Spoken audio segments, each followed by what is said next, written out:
Well, good afternoon, everyone. I am Rob Atkinson. I'm president of the Information Technology and Innovation Foundation. And we have a noisy door. And I want to thank, first of all, my colleague, Doug Holtz-Eakin, who leads the American Action Forum, as you can see. This is a joint event. We're happy to co-host on the issue of drug pricing, and in particular, the impact of drug pricing on future drug innovation. So what I want to do is just make a few opening remarks and set the stage. I'll introduce our three panelists. They'll each speak for about 15 minutes. We'll have plenty of time for questions from you all. I, by the way, may have to leave 15 minutes early, so I apologize for that ahead of time.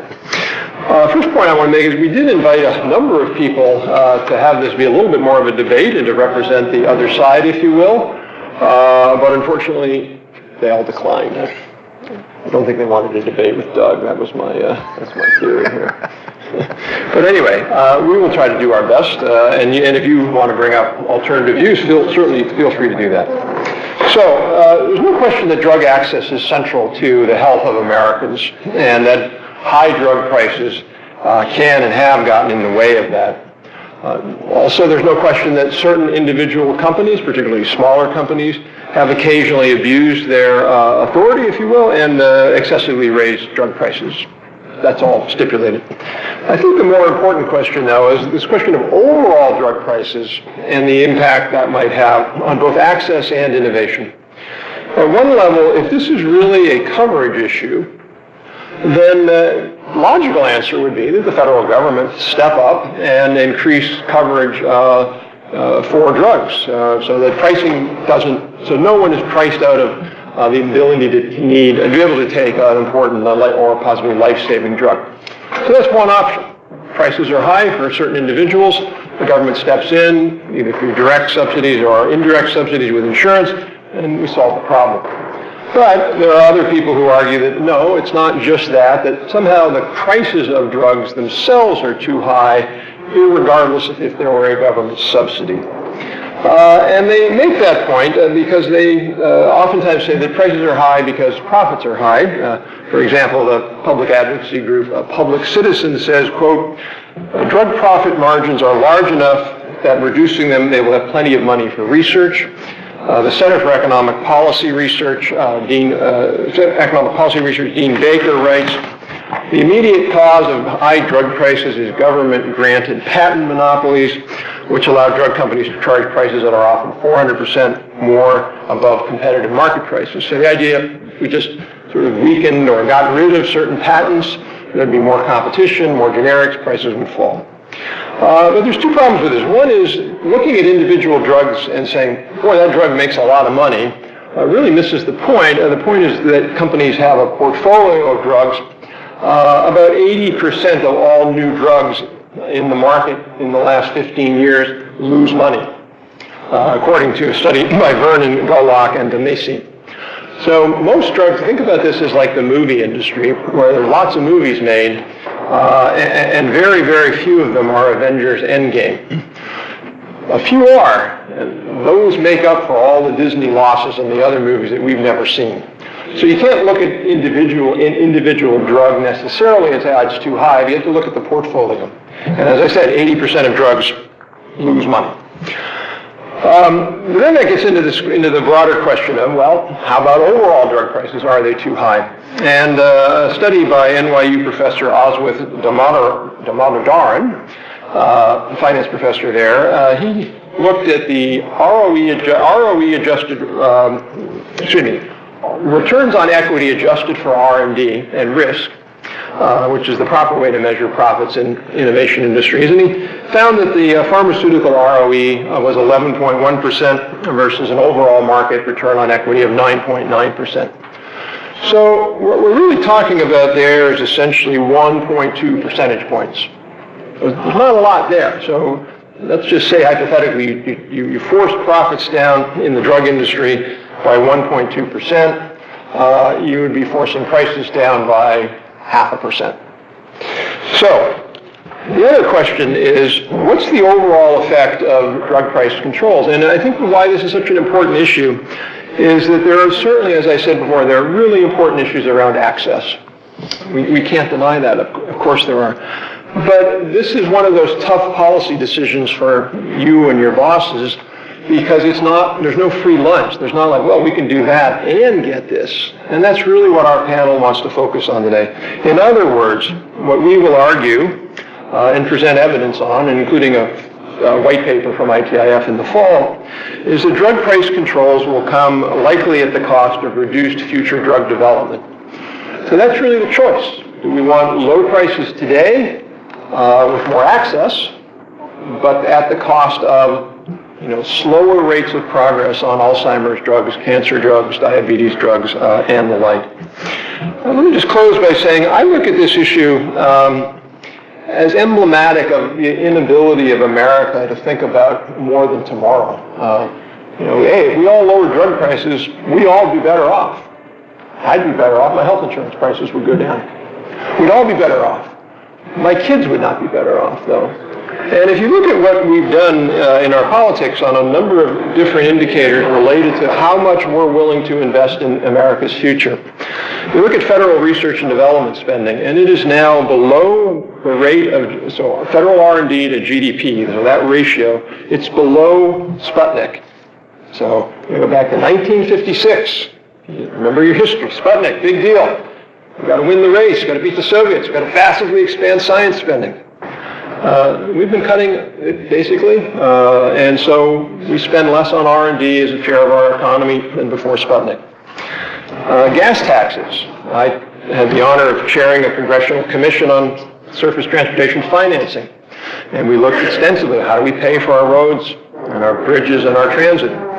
One way was the gas tax. Americans pay less now in inflation-adjusted terms per mile driven on the gas tax than 1932 when we put the gas tax in place.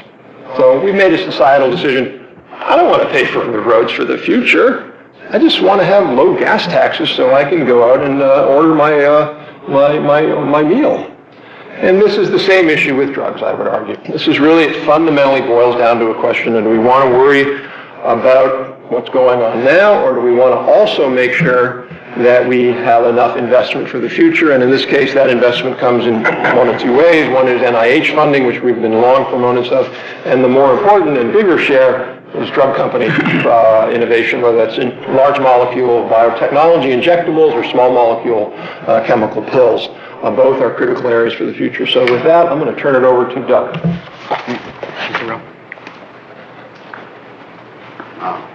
Well, let me begin by saying some appropriate thanks to ITIF for co-hosting this event and allowing us to join them, to the staffs of both organizations who did all the work, and I have to say we just really appreciate how easy this was to pull off, so thank you very much, especially to you for taking the time to come here today. And Doug, I didn't introduce you, so let me introduce you. Hi, I'm Doug Holtaken.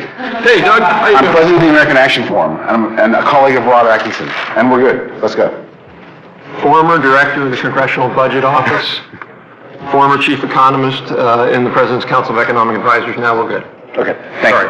I think he teed it up perfectly. To my eye, we don't have a single widespread drug price problem. We have two particular places where high drug prices jump out. One are sole source generics, where there's been some abuse of market power, and I think that's one set of problems. And the other are specialty drugs with relatively small populations, right now oncology drugs, and the efforts to proposals to intervene in that area and to reduce the cost of those raises this risk of diminishing future innovation in the area and paying the price in another way with cures that we never get to see. And I think that's a really important issue. And I want to add one more element to the risk issue that Rob raised, which is if you look at those drugs that go into clinical trials, only 1 out of 10 actually gets to market. So there's 80% of them losing money. Most of the drugs that companies spend a lot of time trying to develop simply never get to market. So the prices that are charged have to cover not just the own R&D, but a huge portfolio of R&D that never shows up in the form of commercial products. And so that's the situation we're in. And I think it's worth emphasizing that it is not the case that we have the Wild West, unregulated free market generating high drug prices that are threatening Americans.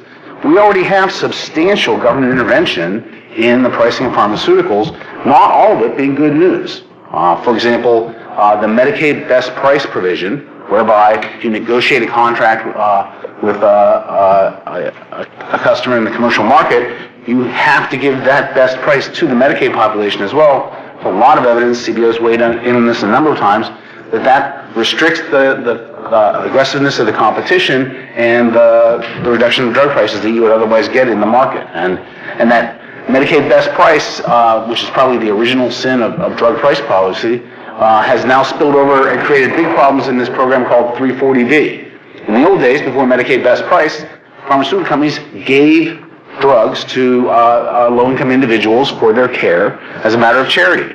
But under Medicaid best price, if you give someone some drug, the price is zero. And then you would have to give everybody the best price. And so they stopped giving away drugs. That makes sense. So Congress invented a 340B program to demand discounts from manufacturers for low-income individuals. That program is very poorly targeted. It's not going to low-income individuals. It's going all through the hospital sector. And all of that are just ways to drive up the prices elsewhere to cover the cost of programs like that. So maybe the first step should be stop doing so much harm before you start doing new things. But there are a lot of new things on the table, and I want to spend a little time talking about them before I pass the baton. Probably the most significant has the proposed rulemaking that HHS announced a little while back for the reimbursement of pharmaceutical companies under Medicare Part B as in boy. These are the drugs that are given to patients in hospital and doctor's offices settings, so they're not outpatient prescription drugs. That's Part D as in dog.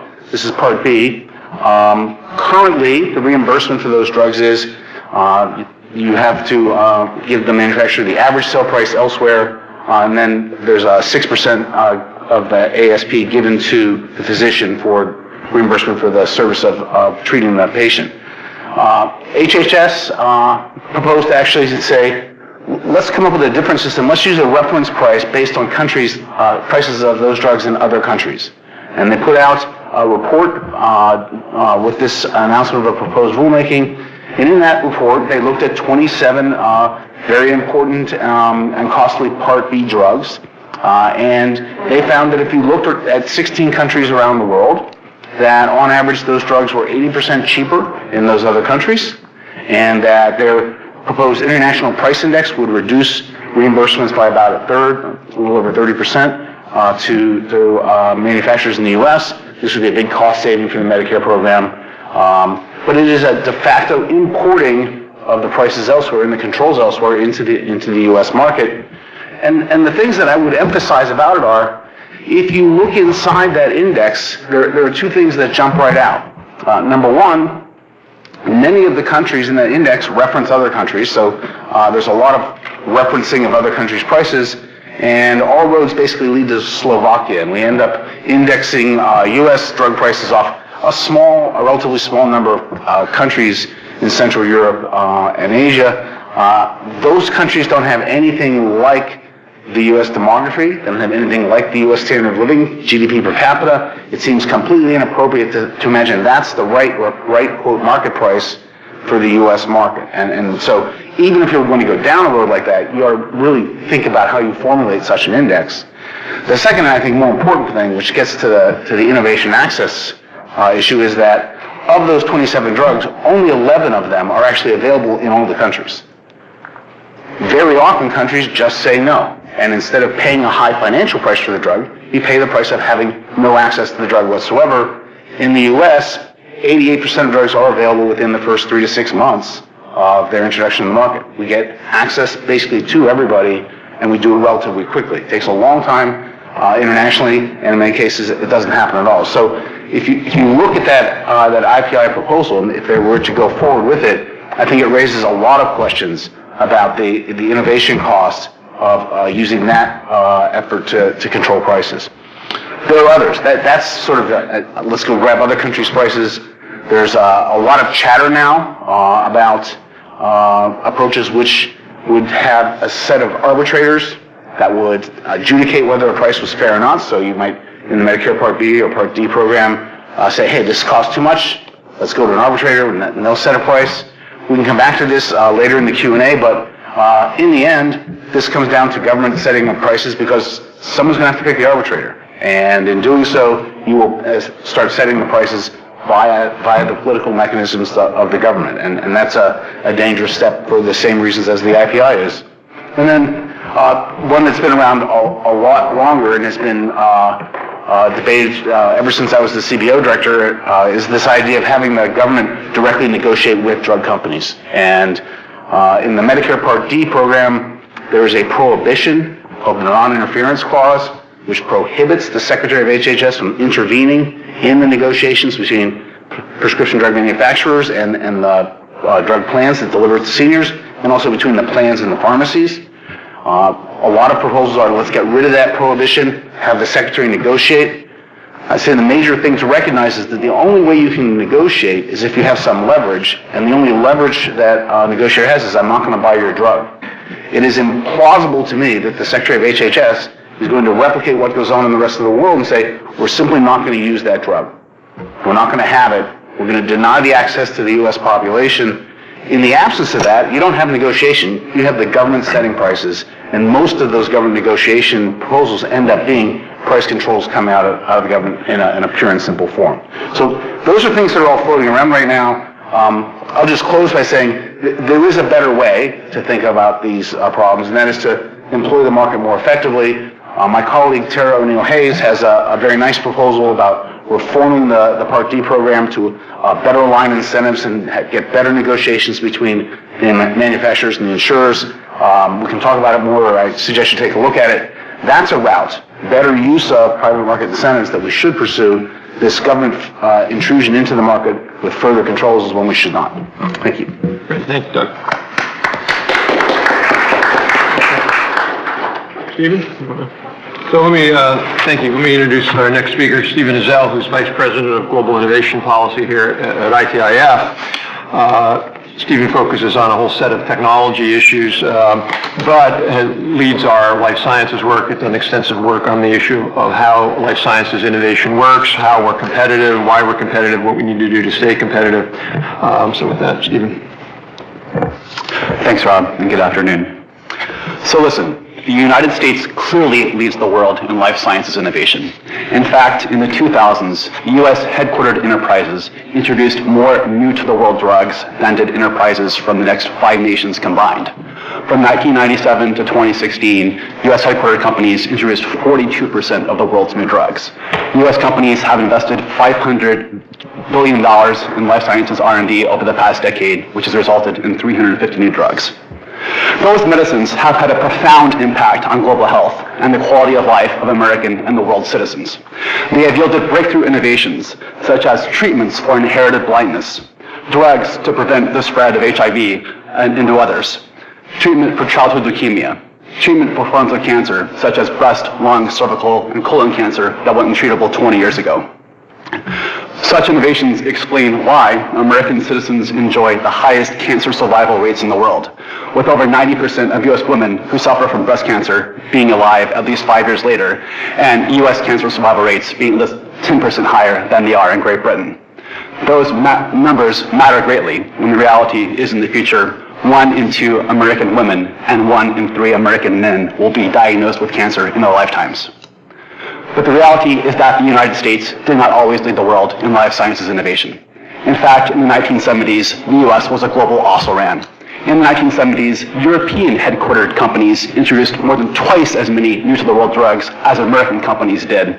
And over the first half of the 1980s, only 10% of new drugs introduced first to the world were introduced first in the United States. What changed, what flipped the script, was an intentional and conscientious set of public policy decisions designed affirmatively to make America the world's leader in life sciences innovation. It started by a commitment from both the public and private sector to invest significantly in biomedical R&D. Today, that's reflected by almost $40 billion of federal R&D funding for basic life sciences research at NIH, and private sector R&D funding that in the year 2013 hit $96.5 billion and has been at least $75 billion over the past 5 years. U.S. life sciences companies invest 21% of their revenues into R&D every year. That's the first or highest or second highest rate of R&D intensity of any U.S. industry. And U.S. life sciences companies invest fully 25% of all R&D invested by U.S. businesses annually. Now, they have to do so because the process of inventing a new-to-the-world drug is risky, complex, uncertain, and expensive. In fact, studies find that on average, to develop a new pharmaceutical compound, it takes an average of 11 to 15 years of research, development, and clinical trials at a cost that can range from $1.7 to $3.2 billion. Now, that R&D investment is facilitated by other strong public policies like robust R&D tax credits and a life sciences the intellectual property system supported by the Bayh-Dole Act that facilitates the movement of technology from universities to industry. So we have good R&D support, good intellectual property policies. But that's not enough. There is a final key ingredient that explains America's life sciences innovation success. And that, frankly, is a pricing and reimbursement system which allows innovators to earn sufficient revenues that they can use to reinvest into future generations of biomedical innovation. The academic and scholarly evidence on this is very clear. For instance, the OECD finds, quote, there exists a high degree of correlation, almost one-to-one, between pharmaceutical sales revenues and R&D expenditures. Other research shows a statistically significant relationship between a life sciences enterprise's profits from the previous year and their investments in R&D in the following year. Likewise, there's clear evidence that drug price controls, whether implemented through foreign drug reference pricing systems like Doug talked about, or other measures, actually reduce the amount of life sciences innovation. For instance, Maloney and Savan find that a 50% drop in U.S. drug prices would result in the number of drugs in development pipeline decreasing by up to 24%. Golick and Vernon, similarly, find that if the United States implemented an European Union-like drug pricing system from 1986 to 2004, this would have resulted in the decline of firms' R&D expenditures by up to 33% and the development of 117 fewer new medicines. Finally, Zeiker, in a 2006 study, found that while requiring federal negotiation of drug prices could decrease costs by up to 35% from 2007 to 2025, this would have resulted in 200 fewer new medicines being created over that time, with a negative economic impact to the U.S. economy of $500 billion. Conversely, studies find that if price controls were lifted in non-U.S. OECD countries, the number of new treatments available would increase by 94% by 2030, equivalent to 13 new drugs in the year 2030. Put simply, it's analyses like these that explain why a February 2018 report by the President's Council of Economic Advisors found that while lowering reimbursement prices in the United States would reduce the prices Americans pay, it would, quote, make better health costlier in the future by curtailing innovation, and thus fail to meet the administration's goal of reducing the price of healthcare by reducing the incentives to invest in innovative products in the future. Finally, there's evidence that drug price controls limit access to innovative medicines. Doug talked a bit about the administration's proposal for the foreign price index. What he did not mention was that study found that across the 27 drugs looked at in 16 comparator countries, while 95% of new cancer drugs were available in the United States, only 55% were available in the comparator countries, and there was an average 17-month lag between first availability in the United States and their availability in these other markets.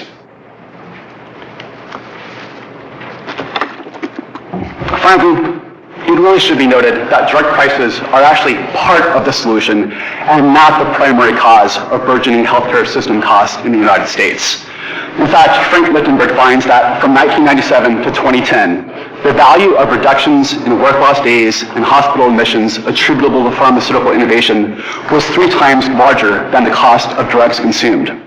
Moreover, he finds that pharmaceutical innovation accounted for 73% of the increase in life expectancy in the United States from 2000 to 2009. As Rob said, put simply, we need more life sciences innovation, not less, especially if we're going to try and tackle intractable challenges presented by diseases like heart disease, cancer, and Alzheimer's and other brain disorders. Finally, and in conclusion, on September 14, 2017, the Food and Drug Administration approved Mavasi. This was the first biosimilar for Roche's drug Avastin, which itself was a breakthrough anti-cancer drug for lung, cervical, and colorectal cancer. In other words, a drug for forms of cancer that simply did not exist 20 years ago is now available to Americans today as a generic drug. And as Jacques Scannell, who was the senior fellow at Oxford University's Center for the Advancement of Sustainable Medical Innovation, summarizes, he said in 2015, I would guess that one can buy today at rock bottom generic prices a set of small molecule drugs that has greater medical utility than the entire set of drugs available to anyone, anywhere, at any price in the year 1995. As Scannell concludes, nearly all of that generic medicine chest was created by firms who invested in R&D to win future profits that they tried very hard to maximize.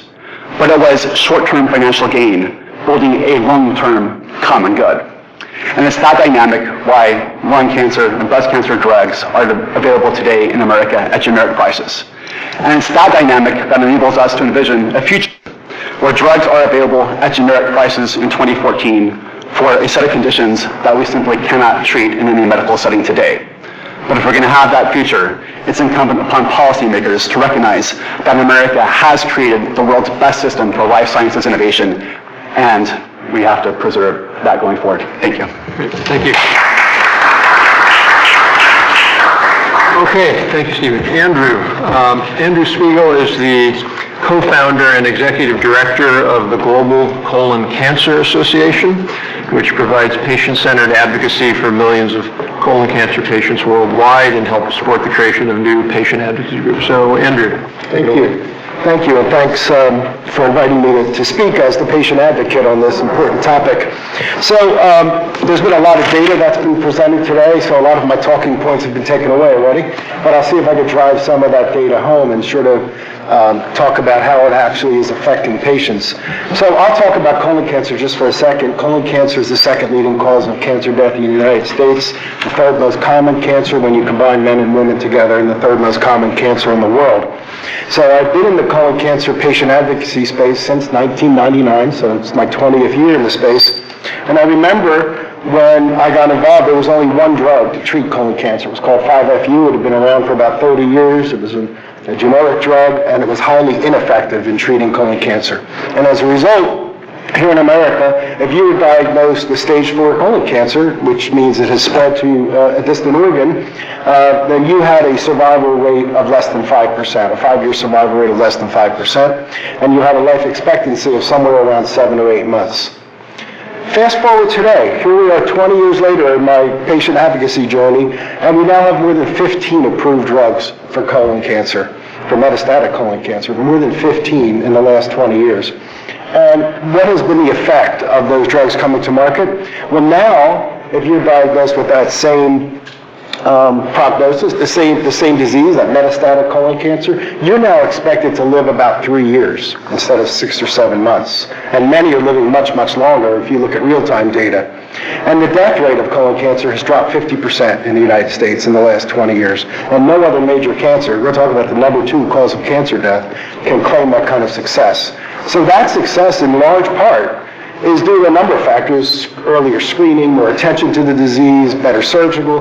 But as your last speaker said, 86% is a really high number. 86% of people living longer is because of biomedical research and innovation. And that's exactly what happened in the colon cancer space. And that's why I agree to do these talks, even though they're not directly about colon cancer, because I see the impact that biomedical innovation can have. And when I hear proposals like the one proposed by HHS, where they're going to bring in international pricing to the United States, I get really worried.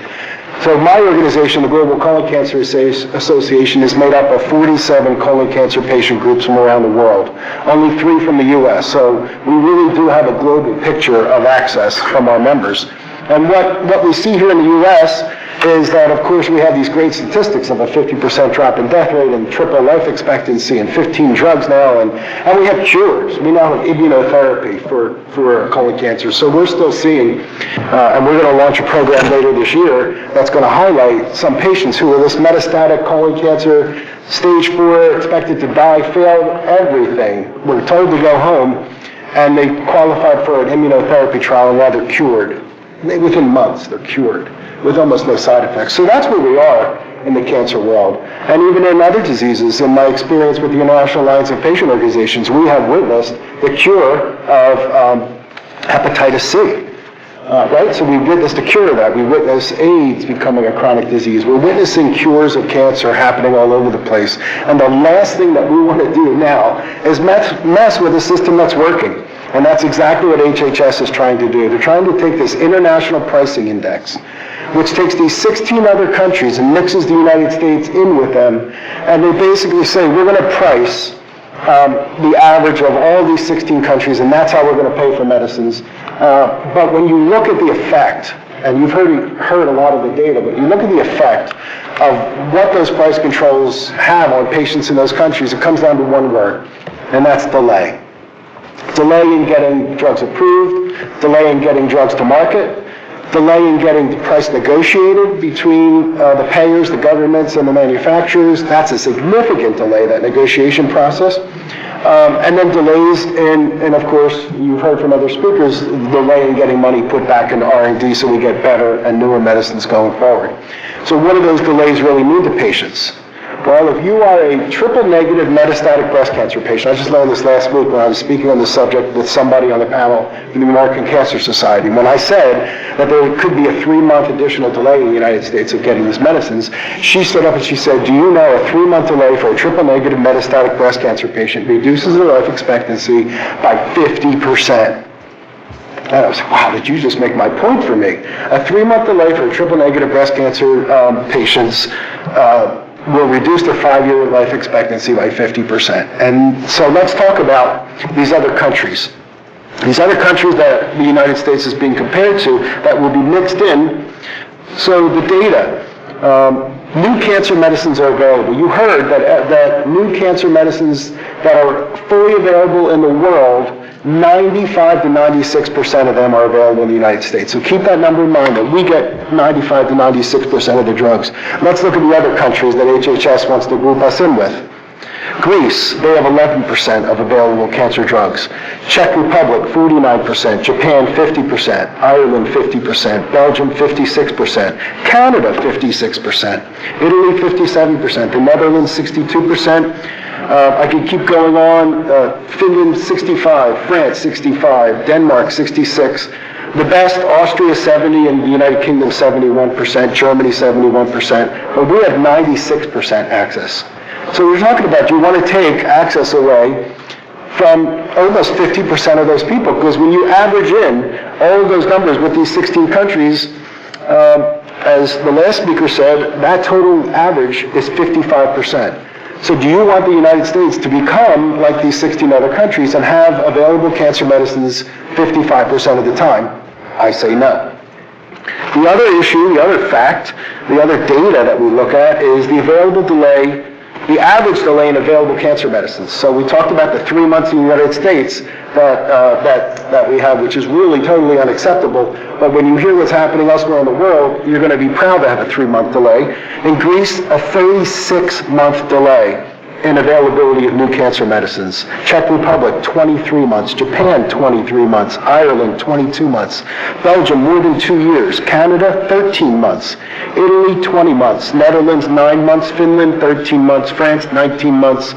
On and on and on. And the average wait time for a new cancer drug, when you average in these 16 countries, is 17 months. So ask yourself, do we want the United States to go from an available new cancer drug being available to you in 3 months, or do you want to wait 17 months like the rest of these countries? And I say we don't want to wait 17 months like the rest of these countries. Now, I'm sure there's lots of other reasons, and critics could say, well, there's other reasons that there's delays in these other countries, and there's other reasons why new cancer medicines aren't available. But I haven't heard really good ones. What I hear is all the data that you heard from the other three speakers, which say, if you kill the goose that lays the golden egg, you don't get golden eggs. So if you don't incentivize manufacturers, they don't create the 15 colon cancer drugs that exist now. The money goes somewhere else. The investors, the stock investors, the venture capitalists, the rich people who invest in biomedical research, they go and they invest in shopping centers, and they invest in strip malls, and they invest in other types of things because they're not getting the returns that they want. And that's not what we want. We want a society that continues to invest in biomedical research, and so we have to reward, to some extent, those who are creating these products, and the system is working. We have availability of 96% of cancer drugs in the United States. So, concluding this, we look at one more piece of data, the EU. The EU has put out its own data showing how many deaths could be avoided each year if healthcare systems simply offer timely access to medicines.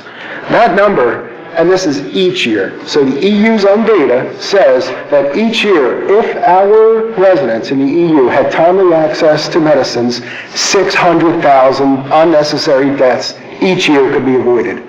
Imagine that. That's the EU's own data saying that 600,000 deaths could be avoided each year with timely access to data. So imagine what that could do to the U.S., which is way ahead of the EU in terms of life survival and availability of cancer drugs and medicines. And we simply don't want to go backward for short-term savings. And there would be short-term savings if price controls came here. But as the other panelists said, you guys look like really young people to me. This is for your future. You want access to these medicines when you get older, and so we have to keep innovation coming and delays out of the U.S. market. So that's my mantra. Thanks. Thank you.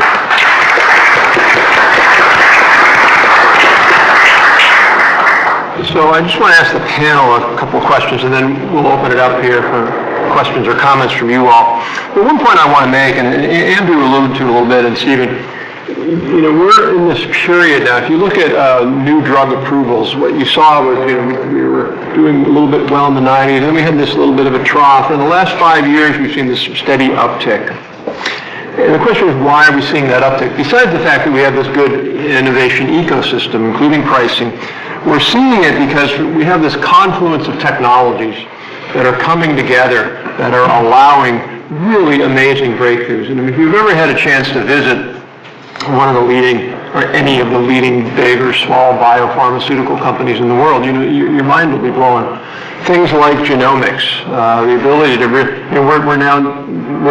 to develop cancer drugs, we're now sequencing the genome of the individual's cancer and then developing custom drugs around that.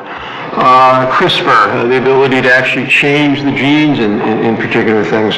The nanotechnology. We took a group of Hill staffers up to Boston a couple years ago at the MIT Koch Cancer Center and listened to a Nobel Prize winning scientist where they're talking about, they have this, essentially this little nano, meaning really small, little what they call nano backpack. They inject it in you, and it carries this particular drug that only finds cancer cells. When it finds the cancer cells, it injects this little drug, it kills the cancer cell. I mean, mind-blowing. That's what's happening today, and that's partly why I find where we are sort of in this debate so troubling. I feel like we're poised over the next decade to have incredible breakthroughs that are going to change how we deal with diseases, including chronic diseases, and make them not chronic. And part of me is like, boy, if we could just wait 5 years, then we can see the excitement, we can see it happening. I think the debate would be quite a bit different. I want to ask the panelists, or anybody who wants to jump in on this, one of the things you do here, there's some patient group, there's not patient group, one group, I won't say who it was, they called me on the phone one time and they said they wanted to talk to me, they disagreed with our position because their focus was on drug access. And I said, I really respect your organization, I understand your mission, I respect what you do, but we just have a little bit different goal. Our goal is to think about better drugs in 20 or 30 years your goal is to think about cheaper drugs now. And then she said to me, there's absolutely no conflict between those things. You could reduce prices by 50%, we still have the same number of drugs. So there are some people who are just in denial of that choice. There are other people, though, and I'd say more of the people who want to do the controls, who say, yeah, but we're going to find other ways. And they throw out these other ways. And one of the ways are things like we'll have prizes. So we'll find a prize for Alzheimer's. And the government will say, whoever comes up with the Alzheimer's gets $1 billion or whatever like that. Others are, we'll get NIH to do more drug development. And there's a few others. Maybe Steve, you can start off, or anybody else. Why should we be skeptical, or should we be skeptical of those, and if so, why? To address the first part of your comments, I do think we are at a profound time of biomedical discovery and innovation with some of the new platform technologies we have, like artificial intelligence, like gene editing, like the ability to use high-performance computing to look at how protein cells fold. A good example of artificial intelligence I read the other day was if you think about ALS, Lou Gehrig's disease. Biomarkers signal within the body the potential presence of an onset of disease. So researchers will look for biomarkers as a first order place to understand where diseases start in the body and how we could design medicines that could treat them. But using artificial intelligence, researchers have identified as many biomarkers, 10 for ALS, in the past year that it took researchers operating alone over the past decade to discover themselves. So we're really going to start to see these types of ICT-enabled technologies really transforming the process of drug discovery, I think, in a very meaningful way. And that's your question about prizes. They certainly play an important role in incentivizing innovation, but they're not enough. I think about John McCain and his platform for innovation as he ran for president. And he said, well, the key thing we're going to do in clean energy technology is we have a $300 million prize for somebody who comes up with an advanced kind of lithium-ion battery. And that has an important place, but it's not enough just to put a marker up in the future. Well, a prize if somebody develops it, and if it surreptitiously comes by happenstance, then that's great. But we're not going to take an active role in making this discovery happen. We're not going to develop technical roadmaps and invest in R&D and develop an ecosystem of researchers designed to solve particular problems. We're going to take responsibility for driving to a solution. So to me, prizes just, oh, well, there's a prize if it happens. That's too passive. It's not enough. There's got to be an active approach to dealing with scientific challenges, whether it's in the life sciences or in clean energy. And I think the other general problem that is missed in proposals like that is the fact that one reason America's system works so well is we have really strong complementarity between public and private life sciences R&D. Public research really elucidates the underlying mechanisms of disease, looks for biomarkers in the body. The private sector takes these kind of basic medical discoveries into the operation of diseases, into the operation of the human body, and uses that as a platform to do the applied R&D and clinical development that's necessary to bring drugs to market. That is why research clearly shows that, on average, biotechnology companies invest $100 in development for every $1 the government invests in basic research leading to an innovation. You have to have this complementarity between the public and the private sector. And I think just the notion of a prize as a solution kind of misses that dynamic. Also, just on that point, I'd encourage you, if you're thinking about going down that road, to talk to the folks at NIH, because they will clearly tell you, as will Dr. Collins, Francis Collins, the head of that NIH's role is not to be a drug developer, it's to be a knowledge creator. And to be clear, they play an incredible role, but their role is not to develop drugs. Doug, any comments? Or? I think it's also worth just noting that you'll get innovation. Like if you cut prices by 50%, you'll get innovation, but it'll be very different in character. It'll be something that allows them to make some money on something that's relatively cheap to develop, and you won't get the breakthrough drugs that have been the characteristic. It's all, I get nervous when we start saying, the government will dictate the research agendas, because you want the market to do that, because you want to be responsive to his desire for colon cancer drugs. I mean, if the price is for colon cancer drugs, what happens? That's not a particularly good outcome. And a lot of innovation is actually post. It's not the big discovery. It's like we've got this drug now. Let's see if there's other things it treats, and that's another costly investment that firms make, but which give us a greater range of therapies, you wouldn't see that in that kind of a system. So I worry about those kinds of initiatives. And I worry about relying upon the government to produce new drugs.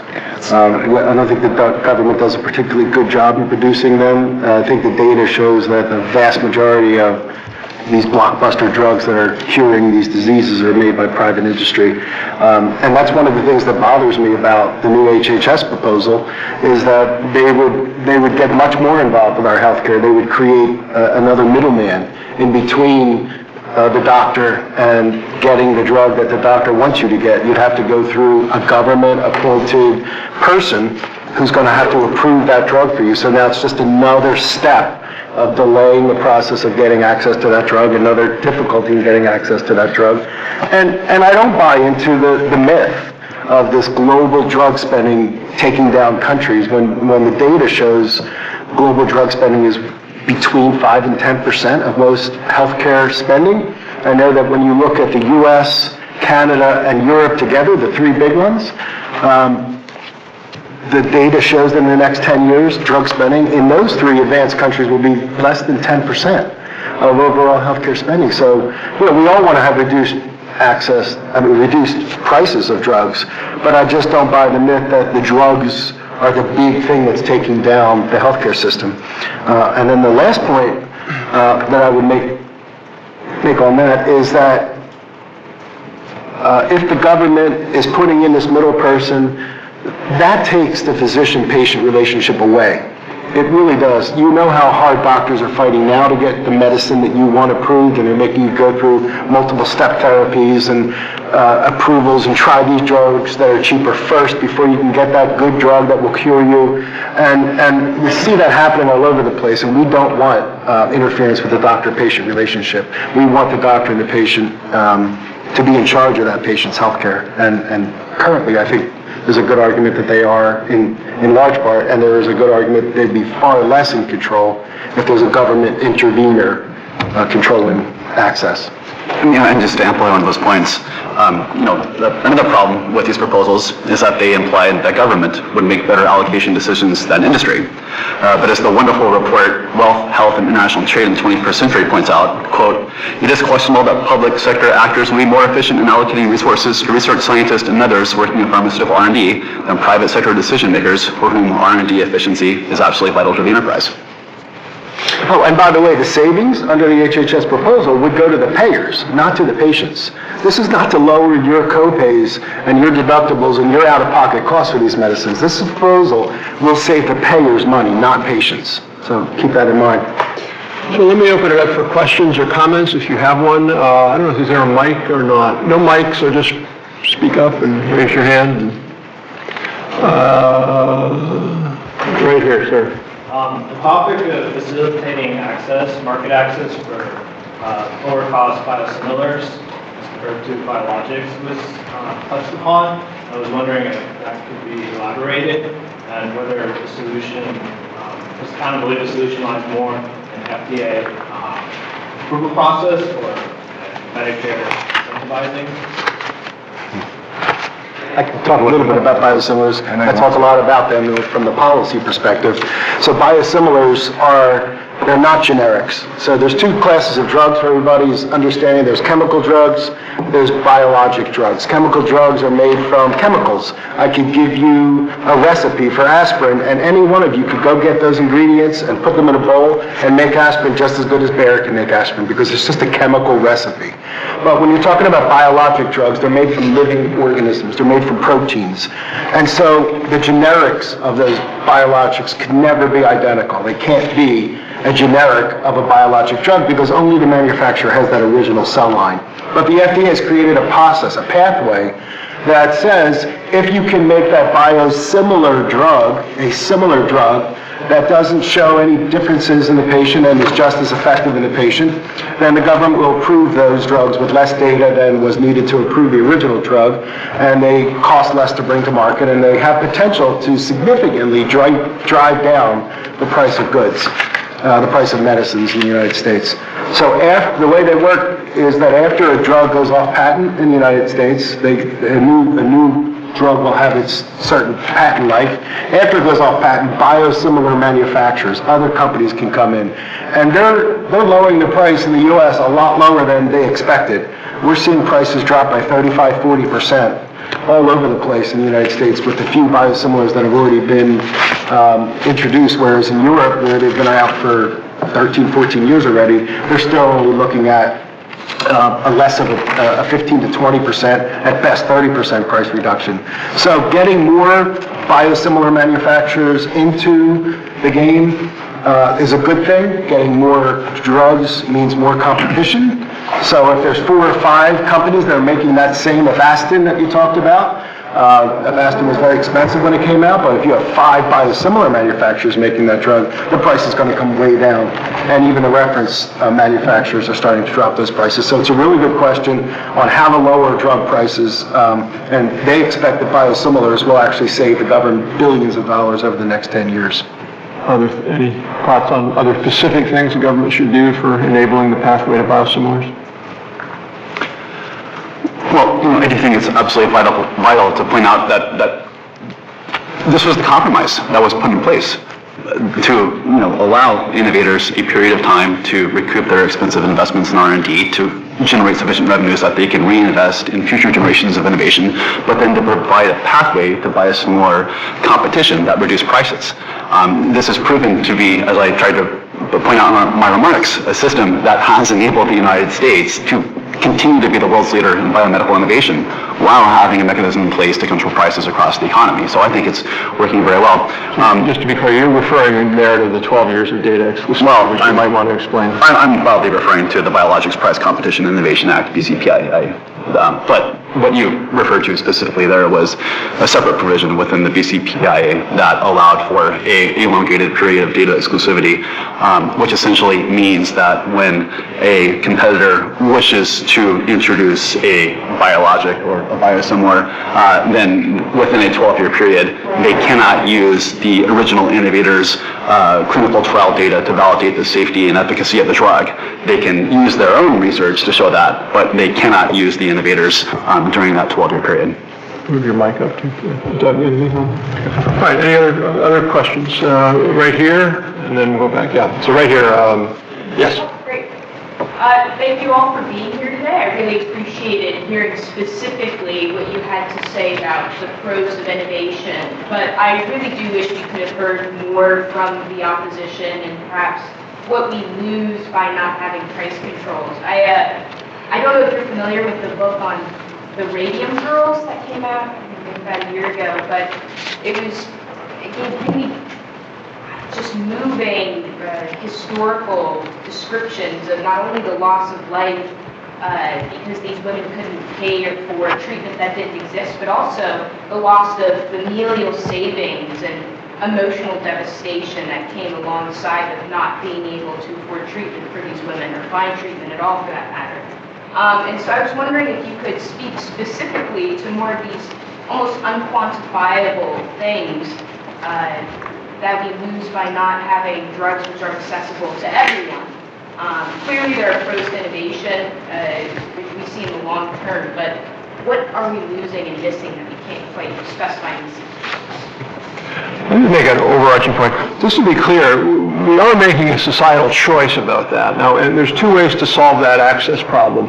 One is through essentially insurance. So that could be private insurance or public insurance. I mean, that's really what government subsidies are. They're saying we're going to fund this because a particular person or group of persons can't afford it. So that's really one option. If we wanted to solve the problem that way, we could. We could just simply say that no person in America can be denied the lion's share of drugs because of cost, and the government would fill in the back end on that. Now, that's one way to do it. And the other way would be price controls.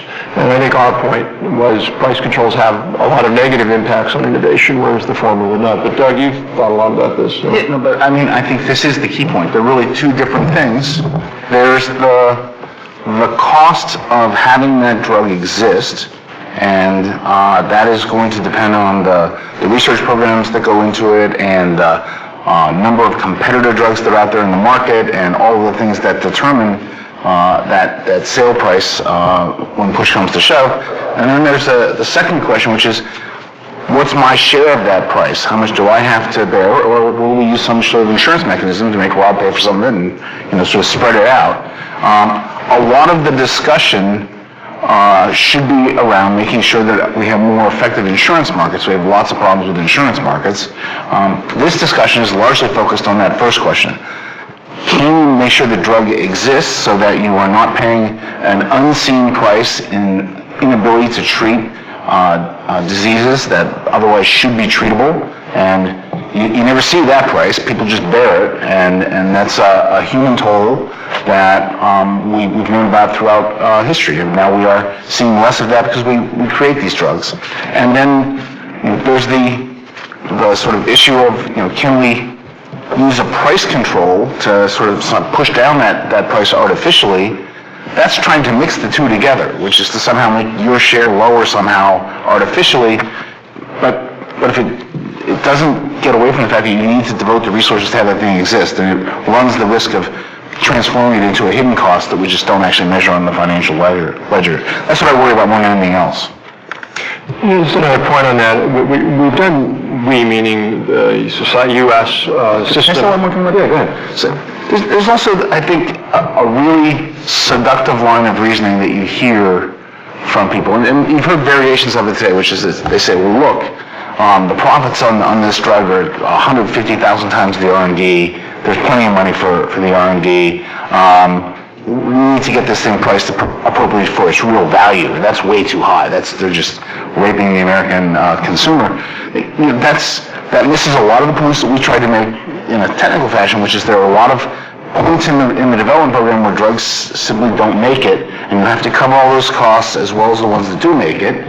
And the second is, there's a difference between market prices and a lot of these technical measures of value. You always hear about quality life years, and the drug can extend your qualities by 5 or 6 or 7, and so that drug's more valuable than a 4 or 3 or 2 or 1, whatever it might be. Those are technical measures of value. They're like engineering measures of value. They aren't economic measures. They aren't societal welfare measures. And the easiest way to see that is the most important, most valuable drug on the planet is water. Because without it, you all die. So all the water has a quality of like 85. And it doesn't cost way more than everything else. That's not the economics. And so they're attempting in a lot of cases to inject those sort of measures in, and then take away from the market the pricing of things in an appropriate fashion. So really seductive and dangerous way to go. Yeah, and I would just add one other thing. One thing we have not paid as much attention to as we should is everybody focuses on the price of drugs as opposed to the cost of drugs. And they're two different things. Cost is production cost. Price is what you sell it for. And I think we could do a lot more on thinking about what is the role of government policy on reducing the cost of drugs. So streamlining clinical trials. Clinical trials are an enormous expense. Figuring out how to use more data analytics on clinical trials would be a good thing. One of the initiatives that was launched by this National Network of Manufacturing Innovation, the last center they created was a biotechnology process innovation center in Delaware. In other words, let's do more research and development on how we can use technology to develop biotechnology compounds in a more efficient, faster, and cheaper way. Right. We've been putting a lot more effort there. It's all about price, but the cost part has been missing. If we could really reduce the cost of drug development, that would play an important role as well. In the end, like the most important thing in dealing with high prices is to have greater supply. And if you can get the cost down, you'll have more supply. Get it there faster. It'll be much, much cheaper. All of these things are really important. Stephen? For us, an absolutely essential point is that access to medicines at any price presupposes the existence of medicines in the first place. It's the first order value. It's got to be on the existence of medicines, and especially bringing into the world medicines and treatments for diseases that simply don't exist today. But I completely agree with Rob. It's not about just, we're not advocating for high drug prices. And to Rob's point, I think one thing policymakers could think more extensively about is how we bring, as you were alluding to, more R&D efficiency into the system. And as we know, the biggest cost in the development process is for drugs that make it into these phase 3 clinical trials, which are drugs that are tested across much larger patient populations. It's really failures in phase 3 that are a key driver of drug development cost. So thinking how we can bring R&D efficiency into the system, weeding out drugs that are not likely to be successful more quickly before they get to phase 3 trials, it can be very effective. And here's a place where Congress, with PDUFA, the Prescription Drug User Fee Act, which put in place new pathways like accelerated approval and fast-track designation, really facilitated the ability of innovators to have conversations with regulators about what's going to be required to pass certain clinical trial tests. But there's still much more we could do to further facilitate the validation, qualification, and new drug development through kind of facilitating these earlier stage conversations between innovators and regulators. I think there's a question back there. Okay, sir, right back there, then you, and then you. So back there, yeah. Yeah, so can you talk a little bit about the actually exploding cost of insulin and how we can combat that? Because, I mean, insulin is insulin. So there's, I mean, innovation is, I guess, in the way you take it, but how can we kind of combat the exploding cost of insulin? Does everybody hear that okay? I don't understand insulin. I'll just tell you that right now. I mean, I'm with you. This is something that's been around for decades and decades and decades, and it's still on patent at 3 manufacturers, and that seems quite at odds with the way this should work. So I'm concerned about that. Okay, I think right here, yeah, the lady with the orange paper. Yep. There's no mic. My name is Bian. Thanks for your presentation. I think for the price of drug problem is we got to address the issues of integrity, both on the government officials and private businesses, and then people are ignorant about all the price and drug medicines. And then currently there is no competition. If we say we have capitalism with competition, with freedom, liberty, democracy, that's all phony. What we have now is what I call robberyism. Everything is by robbing, it's not by principle, so it's not really based on what much cost you try to get, and it's not just what the profit over people. It's the whole thing is they put the people in the government, and the government has to listen to what they Do you have a question, or is this a statement? These issues, especially now, public-private partnership, this will spread extreme fraud and crime and injustice network operation. So, leave the police, let the people who were the institution to an hospital, they will charge whatever they want, although you didn't get any treatment. So they cost the price so high, you cannot have anything to say. So whether they charge Medicare, Medicaid, or to the private citizens. So nobody will look into this because they all ignore this. Okay. So you must take this into account and eliminate the PPP and eliminate all those broken criminal. Great, thank you. I didn't entirely understand the question. I do agree we need more competition, whether it's in healthcare insurance or in drug pricing. But I do want to address your question or your issue of integrity. Because the reality is that far from being a rapacious industry, the fact is that America's life sciences sector employs 5 million workers, 1.2 million workers directly, 3.8 million indirectly, and 22% of the people who work in America's life sciences R&D sector, the life sciences industry, are researchers. 22% of people working at these companies are trying to develop new-to-the-world drugs. That's 4 times the industry average for any other sector of the U.S. economy. It's an industry that is about bringing new-to-the-world cures into existence. It's a collection of companies that employ 60,000 researchers, many who will spend their entire lives dedicated to the process of medical discovery and come up with nothing. They'll dedicate their lives to absolutely nothing. But the knowledge they bring into the world about how drugs, these medicines work, that creates a stock of knowledge for the future. So, to my mind, this is an industry that is about fundamentally innovation. And I would add to that I have never been invited to a panel to speak about the insurance industry or the pharmacy benefit managers and their role in creating high drug costs. Now, you heard Stephen tell you what the manufacturers do, how many they employ, how many drugs they put out, how they enhance people's lives. Pharmacy benefit managers create nothing. They take somebody else's drug, they put it in an express scripts bottle, and they mail it out to you. And do you know that they make more than the pharmaceutical companies do when you add them up? Pharmacy benefit managers make more than the pharmacy industry, and they produce nothing. Where's the outrage about that?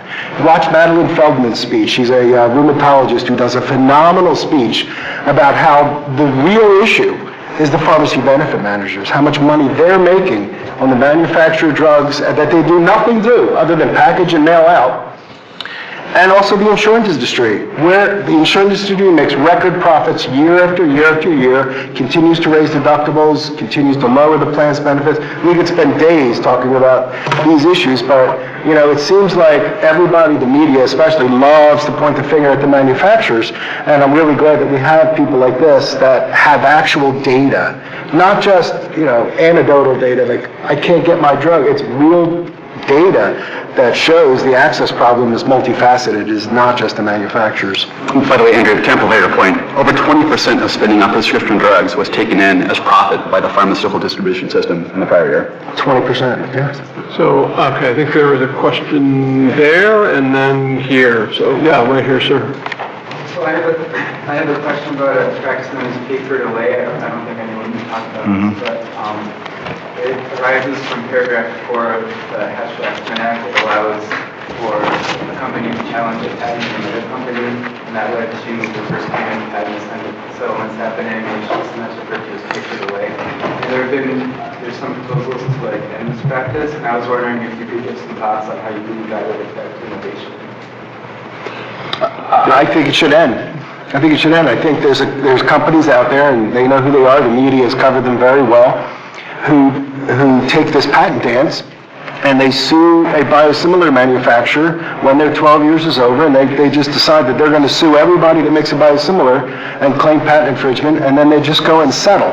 And part of that settlement will be that they don't produce their drug for 4 or 5 more years.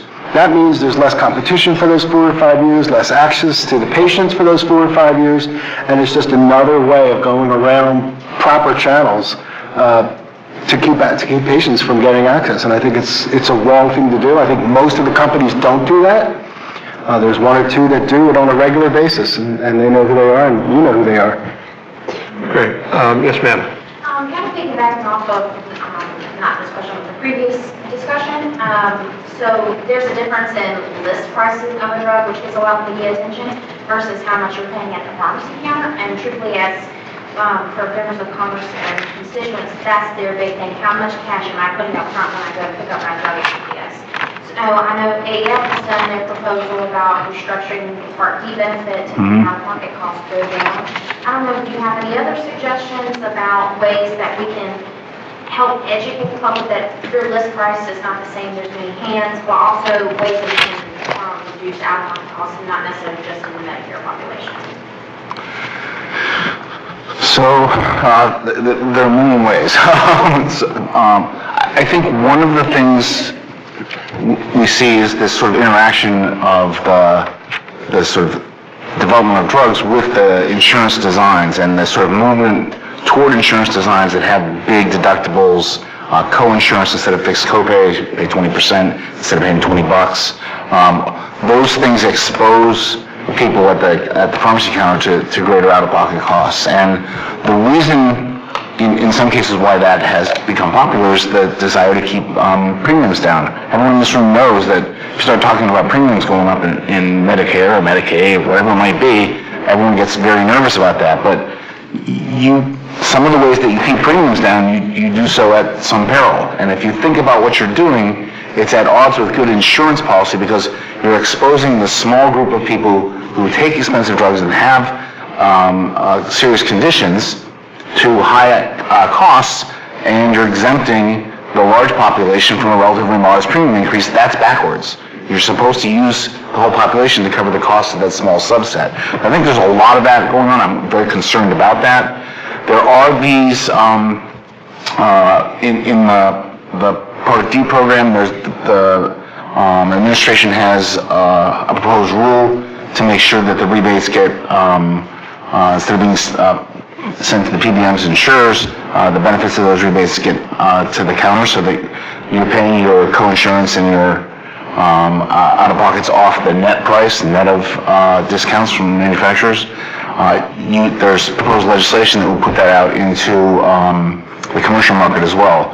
And those are all ways to sort of make the system sort of negotiate over a single price, which is the discounted price from the manufacturer, and share that to all the people in the whole distribution chain. So those are things that are on the table at the moment. I'm going to turn it over to my colleague Randolph. Another question. This gentleman back here.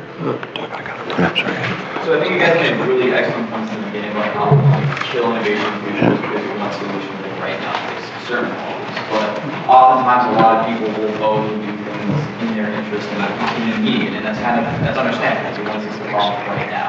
So how do you get it across to people who want to bring down the prices right now, but aren't thinking about the innovations that will come in the future? Because like not normal Americans can't attend because they're set in office. How do you get that message across? My favorite approach is get a table in a room in the Russell building and talk about it. With you guys. It's an issue of public education. And the right education is the one that Rob said at the outset, which is that you're making decisions and there's no free lunch. You can have lower prices now on everything, but you will pay a price for that later. Right? That's a trade-off. And it's the dangerous message is that we can lower prices and everyone's better off. There's no bad news there. As long as people go in eyes open, fully knowledgeable of the trade-offs that they're facing, then that's fine. They'll make decisions. There's a question in the back here. Yeah, hi.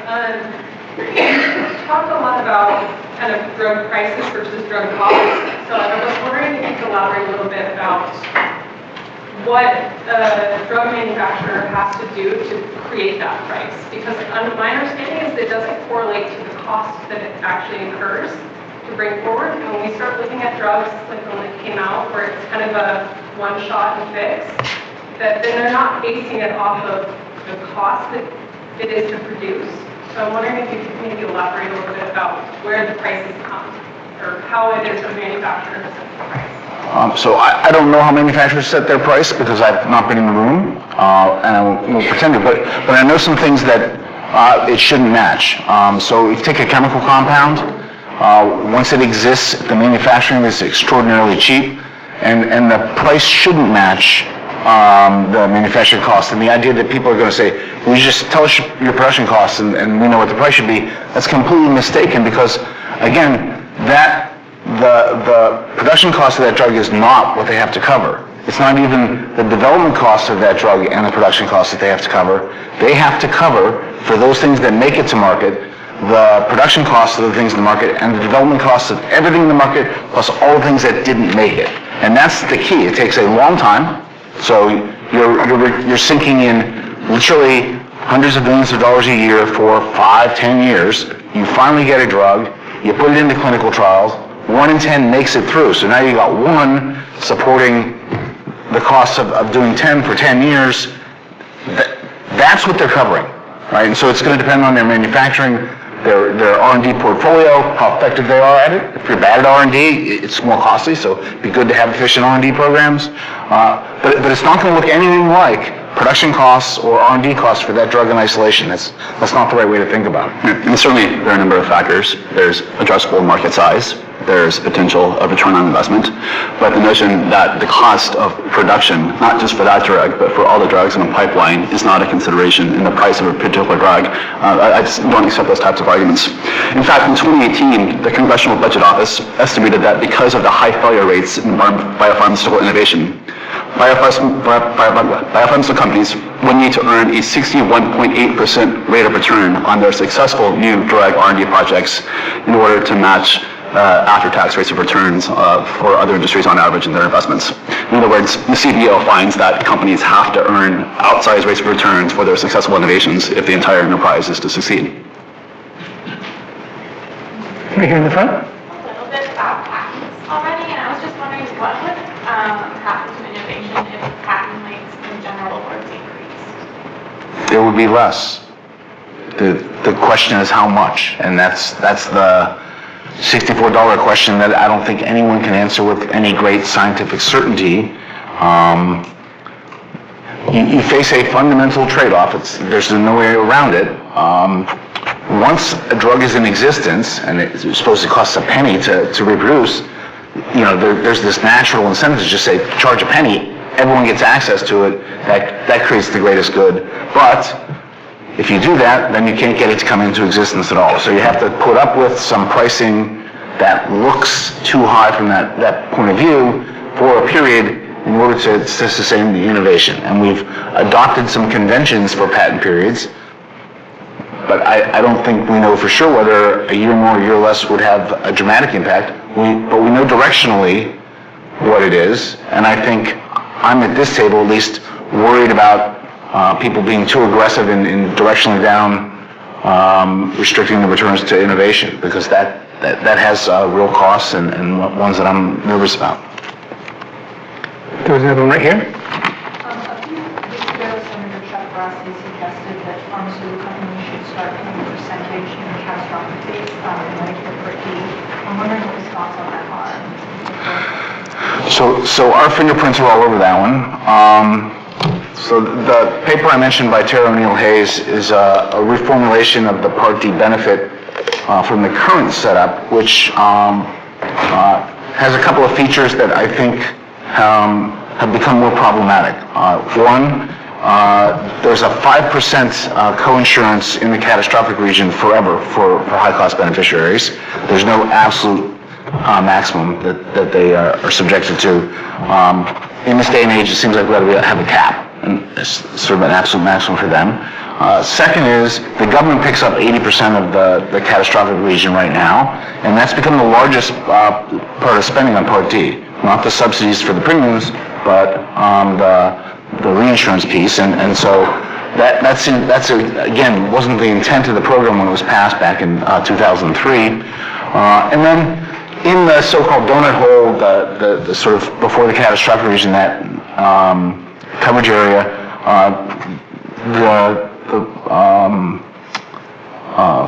drug makers have 70% discounts now, and that's really just a tax and spend. That's not the design of the program that says, let's have insurers at risk for the cost of the drugs negotiate as fiercely as possible with manufacturers to get low prices for those drugs, and then use that as the mechanism for keeping premiums down. It seems all wrong. And there's also these weird incentives now. If you have a blockbuster drug, you drive people through the coverage area real quick to the catastrophic, government's picking up 80% of the bill. So that doesn't seem so great. So the reformulation is, you take the same money that we are collecting from pharma now, and you put it all in the catastrophic region. So Congress has decided how much pharma should contribute. The sort of redesign asks for the same amount out of the industry, but it does so for the very high-cost patients and the very high-cost drugs to diminish their incentive to drive people into the catastrophic region. So have cheaper drugs. Also puts the insurers on the hook for the catastrophic region as well, so that they're not just passing this bill off to the government, and they're negotiating more stringently with the manufacturers. Caps the maximum for beneficiaries. That seems like the right thing to do. And inside that has a sort of fairly standard 20/80 design for 25%, 75% for the rest of the insurance design. So it's really trying to get the program back to its original intent, which is an insurance program against the cost of outpatient prescription drugs, with heavy incentives for good negotiations between the manufacturers and the insurers. So that was the rationale behind it, and we'll see if there's any interest in actually turning it into law. Do you have any suggestion in terms of the actual percentage that government should pay, or I have a very clear position on this, which is in ours it's 20% government, 71% plans, insurers, 9% pharma in the catastrophic region. The 9% was chosen to make sure the same dollars were paid by pharma as they are under the current design. We felt that was what Congress decided to do. It had, over time, passed laws that asked that of them. And so that's how those numbers played out. We wanted to cap the beneficiary, get the government out of 80 and gave it 20, and the rest ended up with the plans. That's how that was picked. If Congress wants to change and ask more, far more, less, that's the legislative call. Or anyone else doesn't really have a stake in that. The question is not how much they pay, it's how do they pay it. And it's the way they pay it that matters in the redesign. We have about 10 minutes left. Any other questions in the room? Right here. To circle back to the international pricing rule, one of the major arguments that HHS uses concerning the rule is the current payment system incentivizes doctors to prescribe higher list price drugs. There's a percentage-based add-on fees. Do you think there's any room for improvement on the physician side? Or do you think this is Just in terms of, let me turn you into a process bureaucrat for a second. There really isn't even a proposed rule yet. They made an announcement that they would do a proposed rulemaking. They've not yet done that. So this is all remains highly speculative from a process point of view. In that announcement, there were 3 pieces. Piece number 1 was the International Price Index, described briefly. Piece number 2 was a vision for a competitive market for wholesalers for drugs, essentially, so that the hospitals wouldn't have the job of inventorying a lot of these very expensive drugs. You have carrying costs, and you also have preservation, like physical deterioration, so they're trying to solve that. And then the third piece was the 6% of ASP reimbursement to providers as the appropriate provider. That has an obvious incentive, for other things being the same, for a physician to choose a more expensive drug and get a bigger reimbursement. And that seems to me a no-brainer to change. They proposed a couple of alternative changes. I would think legislative as well, that would be an attractive place to go and make some changes to the program, because that's really not particularly defensible as a reimbursement for a service. It's not linked in any way to the cost of provision of that service or anything like that. By the way, coming back to the question of the international reference pricing and comparing what we might pay in the U.S. to what Europeans pay for drugs, I think a couple of important points here.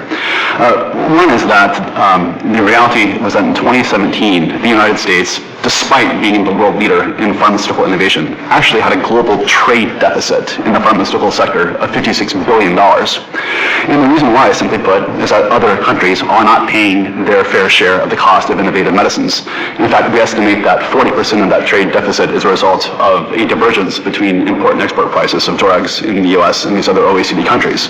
So we need to get other countries to stop free riding and to pay their fair share of the cost of biomedical innovation. And I think there are a couple of important ways we can think about doing that. One, which actually the United States Trade Representative Office has done in trade agreements like Chorus, is actually committed our trade partners to appropriately value innovative medicines and other innovative products, to make it an expectation that they'll pay their fair share. I think another interesting thing we can think about doing is directing the National Science Foundation to say to other countries, if you're not bearing your fair share, then your researchers are, or for countries that do bear their fair share of biomedical costs, that their researchers get a preference on opportunities to participate in international grants on scientific research in the life sciences. An important part of the solution here is not paying less here, it's getting other countries to bear their fair share. So, let me be the voice of doom. It's absolutely true that the U.S. foots the bill for the R&D program of global pharmaceuticals, and it's completely unfair. And every administration in my adult lifetime has tried to get other countries to change on this front and has failed. Even those, I don't think, would do the trick. I've never heard of leakage before. That idea of leakage could be a way to exert pressure on other countries. Yeah, it could be. Like I said, I'm skeptical. I think, but I'm certainly, I'm sympathetic to the idea that this is wrong, and those other countries should step up. They haven't. Can we get them to is the really big question. Certainly, I don't think the IPI, which was in principle designed to do this, is going to pull it off. I mean, the vision is we get them we get pharma to sell the drugs at a higher price elsewhere. They're now picking up more of the R&D costs. That drives up the IPI. They suffer less of a cutback in the United States, so that's less dangerous to the innovation that we worry so much about. That all sounds great, except that this is a demo in the Part B of Medicare, which is far too small a lever to move global pricing, and I just don't think it'll work. If it was going to work, I'd say that'd be great, but I don't think it will. With our last 6 minutes, I would like to invite our panelists to spend 2 minutes each with any concluding thoughts, and perhaps as part of that, there have been a lot of really great points made here, and one was, if not price controls, then cost controls, and I wonder if perhaps as part of your concluding thoughts, you might sort of rank order.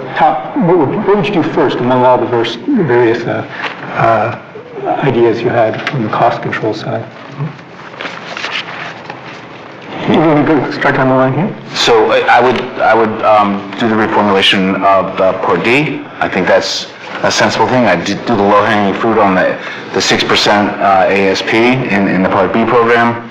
I would, given czar-like powers, do something that looks like the rebate rule in Part D and the commercial market simultaneously. That would take statutory language to pull that off. Those are things that make sense to me, and would preserve the innovation economics while clearing up some of the payment silos. I think that'd be great. My only other fervent wish is that this being the 7th talk I've given on drug prices this week, I don't talk about drugs tomorrow. That's my goal. Thank you, Doug. Stephen, any concluding thoughts? Well, I was in Mexico City last week giving a talk, and one thing that struck me was that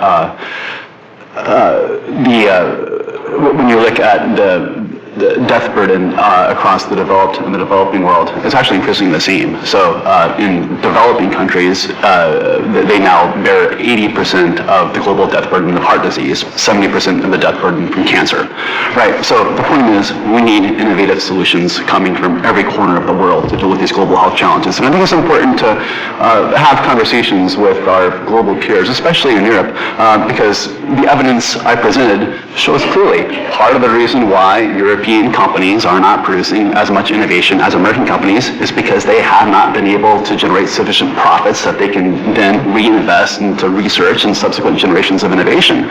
So we need to have a more effective global conversation to show that the responsibility for producing new-to-the-world drugs is borne equally by all OECD countries. And I guess that would be the first point I would make. The second point I would make, I think, goes back to this question of the shadow of the future. Rob presented the data showing that our government, the federal government, invests less today in R&D as a share of GDP than we did in 1955. To return even to the average level of the 1980s, we'd have to invest 80% more a year in federal R&D to get back to where we were. So we need to, as a society, be investing much more in our future. And one way that does manifest itself actually is through the NIH. So while $39 billion in 2019 is all-time high funding for the NIH in actual dollars, the reality is that it's 25% below inflation-adjusted dollars where it was its peak in 2004. And actually what that means is a couple things. First, the average age of first R01 grant for an NIH researcher has increased from 34 years old about 20 years ago to 42 years old today. The success rates for R01 grants have declined from 60% in the 1960s to 20% today. So what does that mean? It means two things. First, because we don't have enough funds to support researchers who want to go into biomedical research in the United States, that they're increasingly going to places like China or Singapore. So we're not keeping our best researchers here because we're not funding the process. And the second thing it means is that we don't have enough competition of bright minds who are at the forefront of biomedical discovery, who are performing the breakthrough research that can lead to cures in the future. So I think when we talk about competition, we need it both in the pricing, the insurance system, the drug system, but we also need competition among bright minds, and the government, I think, plays an important role in funding that. Great. Any concluding thoughts? Almost nothing to add to those expert opinions other than, from my perspective, from the patient advocate's perspective, it's all about access and what's the best way to get access, and read through the hype of the drug spending crisis and read through who's really responsible for it, and do the things that Stephen suggested earlier, of cleaning up the system, of making waste less, of making it more efficient, of R&D being reduced, of clinical trial design being reduced. And there are efforts across the board, and a lot of efforts being done by industry itself to reduce waste and to stop all the spoilage that's happening. I think I read 40% of vaccines spoil in the loading docks and never even make it to patients worldwide. And so, there's a lot that can be done to make the medical system much more efficient without constantly pointing the finger at the manufacturers and ignoring the other players in the system that are causing equally or greater cost to the patient. Yeah, and the final point would be, we have the world's best biomedical innovation system. We need to remember that. Refinement's good, improvement's good, but we can't throw a monkey into the entire system. Great. Well, thank you all. This has been terrific. Please join me in thanking the panelists.